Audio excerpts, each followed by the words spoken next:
law.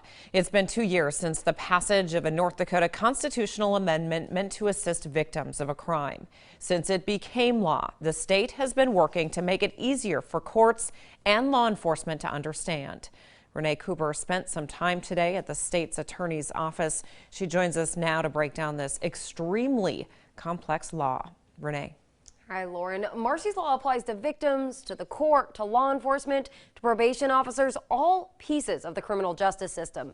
At the core, it gives freedom of information to the victim of a crime, it protects their privacy, and it requires the perpetrator to pay them full damages if they're found guilty.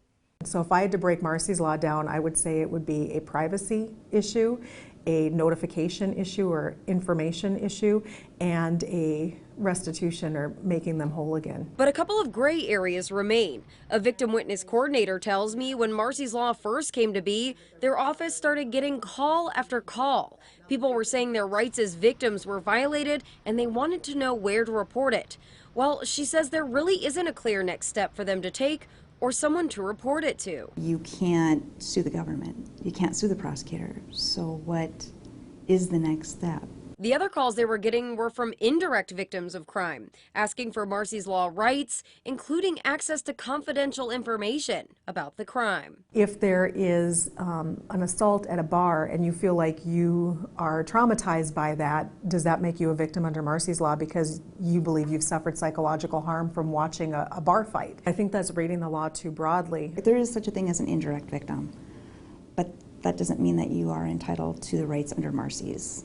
You've got to be the victim that suffered from that crime. Marsy's law was added to the Constitution in December of 2016, costing North Dakota counties and cities a pretty penny. We didn't have the automated notification system up to date with what it needed. Juvenile court system wasn't involved in that for notifications, and neither were municipalities. None of the cities, like all of the city courts in the whole state, were not part of that system. Altogether, it cost $815,000.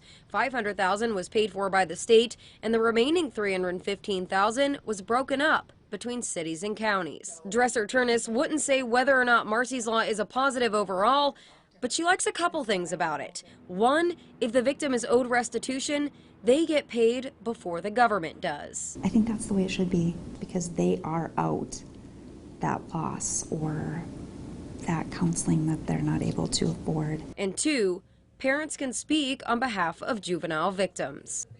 Well, much of the victims' rights under Marsy's law were already in statutes. Making it law means the victims have rights on the same level as defendants.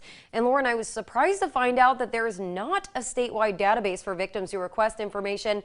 County courts and police are still keeping individual spreadsheets. And so that means if you make a request to your local police, your state's attorney's office doesn't know. Renee Cooper reporting live. Thank you so much. A man who was convicted of murder 20 years ago is now